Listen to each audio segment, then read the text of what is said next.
도파민이 이제 더 부족해지는 상황이기 때문에 뇌가 작동을 못한다, 이렇게 좀 생각을 할 수 있겠네요. 기본적인 도파민 레벨이 이 레벨 자체가 낮아요. 남들이 보기에는 충분히 잘했는데 라고 하더라도 스스로는 그 정도의 결과물로는 보상을 줄 수가 없는 거죠. 게임 하라고 말씀드리고요. 네네네. 웹툰 보라고 말씀드리고요.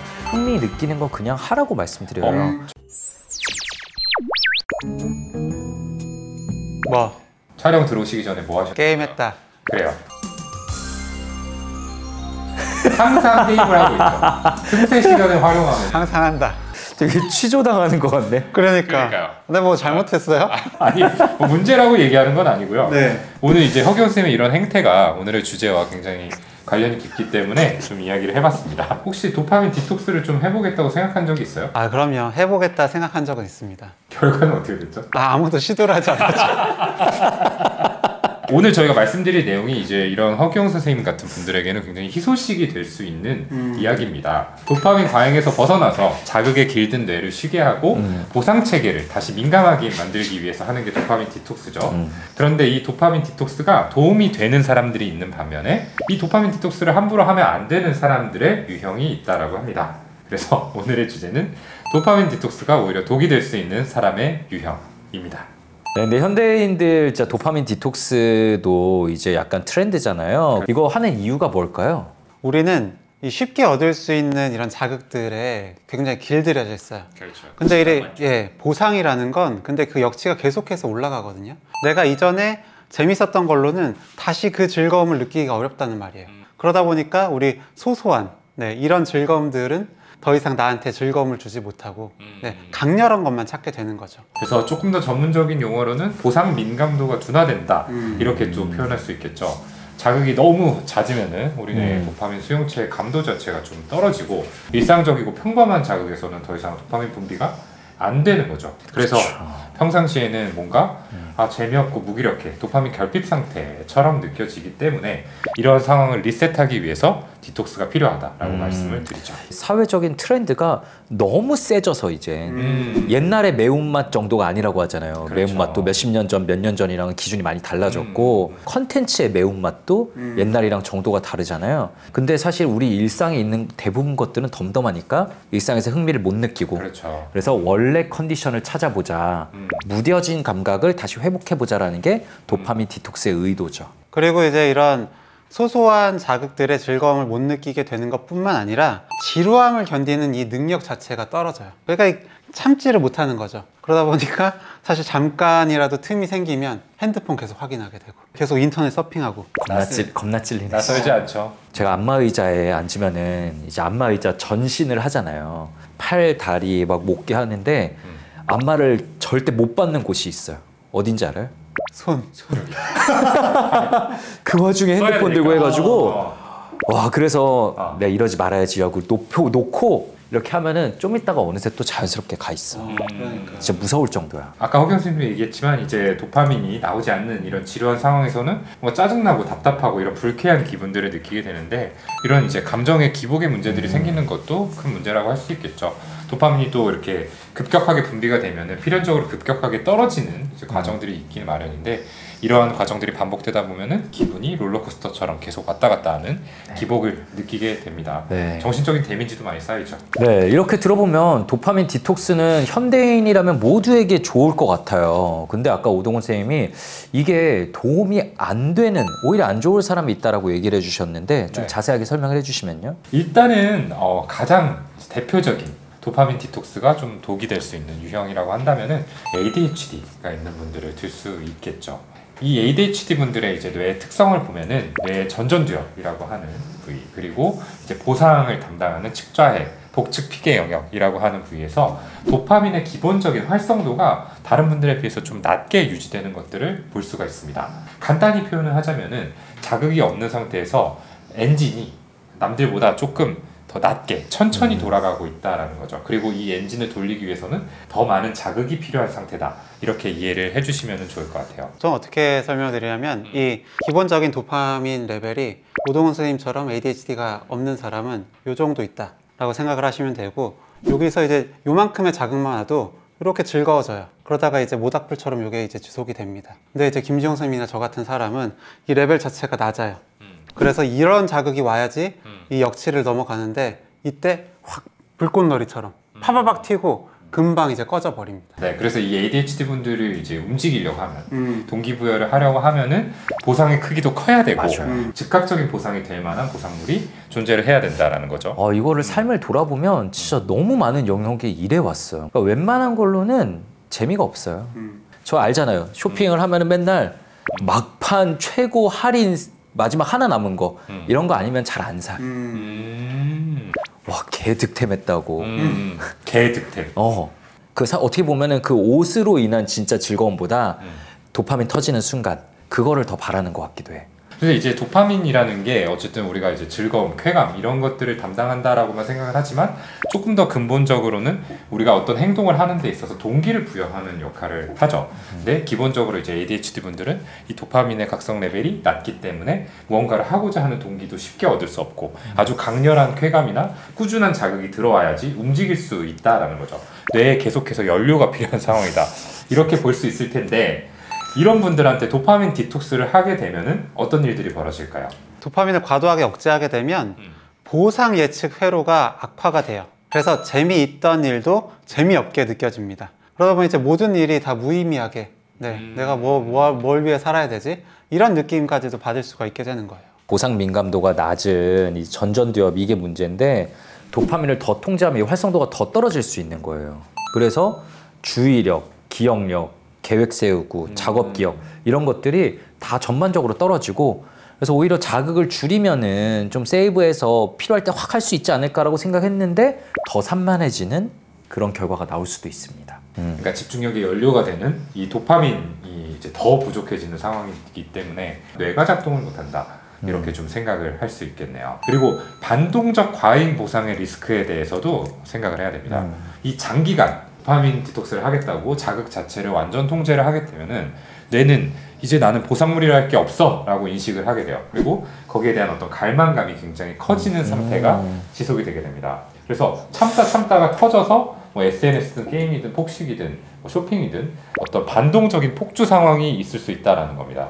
그래서 막 쾌락에 기반한 행동들을 한 다음에 또 지나고 나면은 내가 또 왜 그랬지? 나 또 이렇게 충동 절제가 안 됐네 라는 식으로 스스로에 대한 어떤 자책감, 혐오감들을 느끼시는 경우들이 있어요. 맞아요. 네. 되게 아련해지네요, 진짜. 그리고 우리가 다이어트를 할 때 적당히 먹어줘야지. 그쵸. 완전히 단식을 하게 되면 이후에 이제 폭식하게 되고 요요가 오잖아요. 그거랑 마찬가지다라고 생각하시면 됩니다. 네, 그리고 또 두 번째 유형으로 우울증 그리고 또 무기력 상태에 있는 사람들에게도 도파민 디톡스가 더 해로울 수 있다고 합니다. 아니 우울증이라 안 그래도 무기력한데 누가 도파민 디톡스를 하려고 해? 라고 생각을 하실 수도 있는데 의외로 하려고들 하세요. 우울증 상태일 때는 굉장히 에너지가 떨어져 있고 무기력하거든요. 그러다 보니까 더더욱 쉽게 도파민을 얻을 수 있는 활동들을 반복을 합니다. 똑같이 봐도 영화 이런 거엔 집중을 못 하시니까 그냥 쇼츠 보게 되시고 음식도 굉장히 자극적인 것만 찾게 되시고 그러거든요. 브레이크 기능이 고장나 있으니까 더 풀려가지고 오히려 더 충동 조절이 안 되는 거예요. 그러면은 스스로에 대한 자괴감, 자기 비난의 목소리가 너무 커지고 도파민 디톡스를 위해서 열심히 노력하시는 경우들이 있죠. 그렇죠. 근데 이제 기본적으로 이 우울증 상태이신 분들은 ADHD와는 다르지만 어쨌든 결과적으로는 도파민이 좀 다른 분들에 비해서 떨어져 있는 상태라는 점에서는 동일하죠. 이렇게 도파민 시스템이 저하된 상태이기 때문에 어떤 즐거움을 느끼는 보상회로의 작동도 역시 둔화가 되어 있습니다. 근데 여기서 그나마 생명수처럼 조금씩 들어오던 자극들까지 도파민 디톡스라는 이름으로 끊어내 버리면은 사실은 이 무쾌감, 의욕 저하, 우울감 같은 증상들이 훨씬 더 심화가 될 수 있습니다. 그래서 이걸 넘어서서 공허감, 이어서 어떤 죽음에 대한 생각을 반복적으로 하는 상태까지도 이룰 수 있기 때문에 우울증 증상 자체를 악화시킬 수 있는 부분이라는 거를 좀 알고 계시면 좋을 것 같아요. 네, 저는 불법적이거나 정말 나쁜 거 아니면은 흥미 느끼는 건 그냥 하라고 말씀드려요. 게임 그냥 하라고 말씀드리고요. 네네네. 웹툰 보라고 말씀드리고요. 근데 간혹 부모님들의 경우에 애가 이런 것 때문에 우울해진 것 같다 라면서 더 차단하려고 하시는 경우들이 있거든요. 맞아요. 네. 게임이나 영상이나 이런 것들을 아예 원천적으로 차단을 하고 뭐 나가서 운동을 하거나 어디 여행을 다녀오거나 이러면은 좋아질 것이다 라고들 생각을 하시는데, 물론 뭐 틀린 말씀은 아니지만 사실은 이렇게 몸을 직접적으로 움직이고 어딘가로 가는 이런 것들이 에너지가 굉장히 떨어져 있는 우울증 상태에서는 좀 힘들 수 있다는 부분을 이해를 해줘야 됩니다. 그래서 지금은 이런 방식으로라도 도파민의 연료가 공급이 되는 게 없는 것보다는 낫다라고 우리가 생각을 해야 되는 상태인 거죠. 맞아요. 우리가 이 도파민이 있는 이유가 뭡니까? 어딘가에서 즐거움을 느끼고 요거 재밌네, 더 해봐야지 라는 그 동기를 부여해 주는 게 이 도파민이거든요. 근데 이런 것들을 다 차단시키면 이 동기 부여 자체가 아무것도 안 되고 완전히 무기력에 빠질 수가 있습니다. 그리고 이제 도파민을 주는 어떤 영상이든 게임이든 이런 것들이 또 일시적으로 거기에 집중할 수 있게 만드는 효과가 있잖아요. 근데 이런 것들을 이제 완전 차단하게 되면은 내 마음속에 좀 있던 어떤 부정적인 생각들, 그러니까 반추적인 사고들이 활성화가 되면서 머릿속에서 계속 좀 부정적인 생각이 돌아가는 상태가 되게 돼요. 이러면 사실은 더 심리적으로 힘들어질 수밖에 없는 거죠. 저랑 규영이만 너무 이제 뭔가 공격당하는 느낌이 들었는데 네. 동훈이처럼 완벽주의적인 성격이 있는 사람들에게도 역시 도파민 디톡스가 위험할 수 있어요. 근데 이제 완벽주의가 있는 분들은 아시겠지만 완벽주의 분들은 스스로를 굉장히 지나치게 통제하려는 경향들이 있어요. 그리고 그 바탕에는 자기 비판적인 사고가 있습니다. 나는 부족한 사람이다. 그렇기 때문에 더 노력해가지고 이렇게 애를 써야 된다라고 이제 생각을 하죠. 근데 이러한 어떤 심리 상태에서는 보상의 경험 자체가 주어지기가 어려워요. 보통 스탠다드가 높기 때문에 남들이 보기에는 충분히 잘했는데 라고 하더라도 스스로는 그 정도의 결과물로는 보상을 줄 수가 없는 거죠. 어떤 내적 보상이든 외적 보상이든 이룰 기회 자체가 적기 때문에 이분들 역시 기본적인 도파민의 레벨이 상대적으로 좀 덜한 상태다라고 봐야 됩니다. 근데 이 과정에서 또 도파민 디톡스를 하겠다고 도파민의 공급까지 끊어버리면은 오히려 이제 도파민 결핍 상태에 이를 수도 있는 거죠. 게다가 이거 할 때 잘 안 되는 게 당연해요. 그러면은 아 그래 잘 안 됐구나. 그럼 다음에 다시 도전하자. 이렇게 가야 되는데 완벽주의가 있는 분들은 여기서 지나친 자기 비난으로 이어지기 때문에 안 그래도 평소에 남들보다 조금 더 불안하고 무거운 마음으로 살고 있는데 그걸 더 악화시킬 수가 있어요. 그리고 이 도파민 디톡스를 한다는 것 자체가 나한테 어떤 문제가 있다는 의식에서 시작을 하는 거잖아요. 이미 어떤 좀 부정적인 마음으로 시작을 했는데 이것까지 실패를 한다? 그럼 그런 자기 비난이 더욱 강화가 될 수가 있는 거죠. 그러니까 기본적으로 이 완벽주의가 있는 분들은 억제 신호가 남들보다 좀 강한 사람들이다라고 이제 생각을 하면 좋아요. 근데 이 도파민 디톡스를 한다는 거는 오히려 억제 신호를 더 강화시키는 결과를 낳게 되고요. 이게 일시적으로는 어떤 전전두엽의 기능을 조금 더 끌어올리는 것처럼 보일 수도 있습니다. 집중이 좀 더 잘 되고 하는 것처럼 보일 수도 있지만 장기적으로 봤을 때에는 좀 즐거움이나 쾌감이라고 하는 이 일상에서 필수적인 요소가 배제가 되면서 에너지 레벨도 떨어지고 그래서 약간 번아웃 상태 같은 상태에 이를 수 있는 거죠. 네, 이런 성격 가지신 분들이 얘기하는 거 들어보면 쉬는 것도 완벽하게 하려고 그 미션을 위해서 달리는 것 같이 진짜 쉬는 시간처럼은 안 느껴지거든요. 맞아요. 사실은 이런 분들은 도파민 디톡스가 그렇게 필요하지도 않아요. 이미 다른 건실한 활동들을 많이 하고 있어. 뭐 운동이 됐든 자기개발이 됐든 그리고 그 와중에 틈새 시간을 쪼개서 넷플릭스나 웹툰이나 뭐 잠깐 보는 건데 그것도 좀 너무 자책감이 드는 거야. 요거까지도 제거해 버리려고 하는 거죠. 네, 괜찮아요. 좀 괜찮아. 쉬어도 돼. 그래. 할 필요가 없겠네요. 네, 그러면은 과연 어떻게 하라는 거냐 대체. 일단 ADHD 어떻게 해야 될까요? 일단 ADHD에서는 이렇게 도파민 디톡스를 하게 되면 보상 예측 시스템이 망가진다라고 말씀을 드렸잖아요. 그래서 그게 망가지지 않게 예상 가능한 보상 루틴을 좀 만들 필요가 있습니다. 그러니까 일정 시간 뭘 한 다음에는 보상이 오는 이 시스템을 루틴처럼 좀 만들어 둬야 된다는 거죠. 제가 예전에도 얘기했다시피 저는 고3 때도 이제 수능 전날까지 1시간 공부를 하면 무조건 스타크래프트 한 판을 하고 그러면은 진짜 좀 공부를 열심히 할 수가 있었어요. 네. 네, 기분 좋게. 근데 지금 돌이켜보면 스타크래프트를 하면서 도파민을 끌어올리고 그걸 공부하는 데 쓴 거야. 그렇지. 네, 저는 그 패턴이 저에게 맞는다는 걸 좀 알고 있었어요, 경험적으로. 그래서 이번에 며칠 전에 저희 새벽 운동하는데 제 아이들을 데리고 갔거든요. 축구 리프팅 개수 1개당 얼마씩 게임 시간을 주겠다라고 걸어놓으니까 아이들이 정말 열심히 운동하는 거 봤죠. 아 진짜 예. 어떻게 저렇게 열심히 할까? 그렇게 해서 실제로 자기가 노력을 하고 발전을 하고 리워드까지 얻어내는 경험들은 결국 우리를 성장시키는 동력이 된다고 저는 생각을 하거든요. 근데 이제 방금 말씀하신 것처럼 어쨌든 뭐 공부를 끝나면은 게임 한 판을 했다라는 것들 너무 좋지만 이 과정에서 이제 과몰입하는 상황들을 피해야 되겠죠. 그리고 게임을 한 판만 해야지가 좋았던 것 같아요. 이길 때까지 해야지 이렇게 그런 게 아니라. 그래서 사실은 명확하게 끊을 수 있는 시간 같은 걸로 하는 게 더 좋을 것 같아요. 물론 게임을 중간에 중단하고 나간다는 건 너무너무 힘든 일이다라는 거를 알지만 예, 어떤 틀이 좀 필요하다. 네. 무한정 좀 길어지는 거는 방지해야 된다라고 말씀을 드리고 싶고요. 네. 내가 ADHD라서 남들보다 더 확실하게 관리하고 완벽하게 해야 된다는 접근으로 하면은 오히려 더 망할 수도 있다는 거. 내가 가진 기질을 인정하고 요거의 장점을 끌어내는 방식을 자기만의 방식을 꼭 찾으시면 좋겠어요. 네.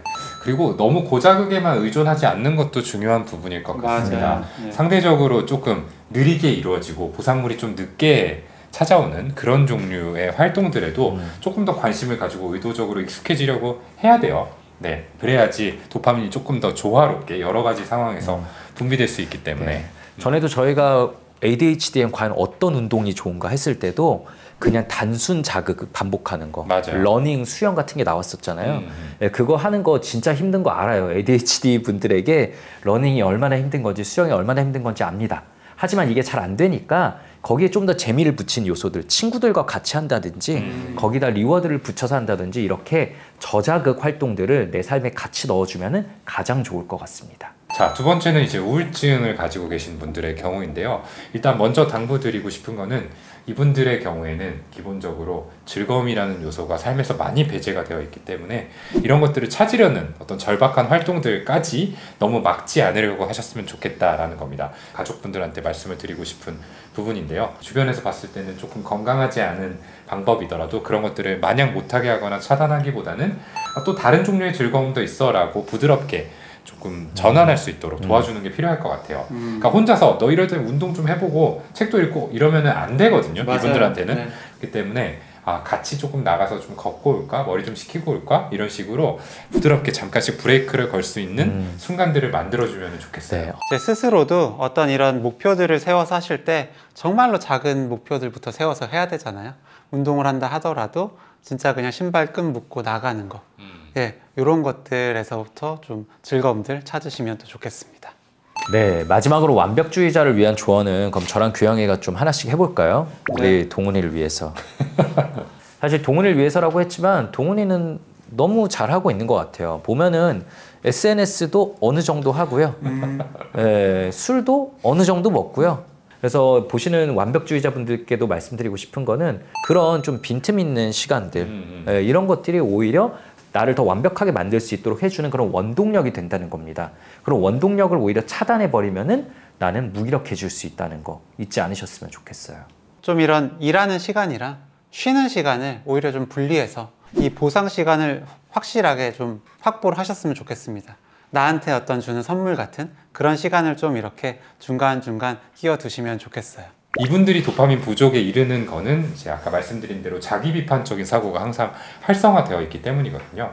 그렇기 때문에 나부터가 나 자신을 조금 따뜻하게 바라보고 수용해주는 어떤 그런 경험들이 반대로 도파민을 나오게 만들 수 있습니다. 그래서 저희가 반복적으로 말씀드리지만 작은 목표를 세우고 그 부분에 대해서 성취를 했을 때 충분한 인정을 해주는 것, 그리고 여기서의 어떤 목표를 세우는 것들은 지나치게 어떤 결과값으로 평가되는 게 아니라 경험 기반으로 우리가 측정할 수 있는 것들, 난 나를 돌보기 위해서 오늘 따뜻한 물로 샤워를 했다라는 것들, 이런 것들이 좀 되면은 특히 좋겠다라는 말씀을 드리고 싶어요.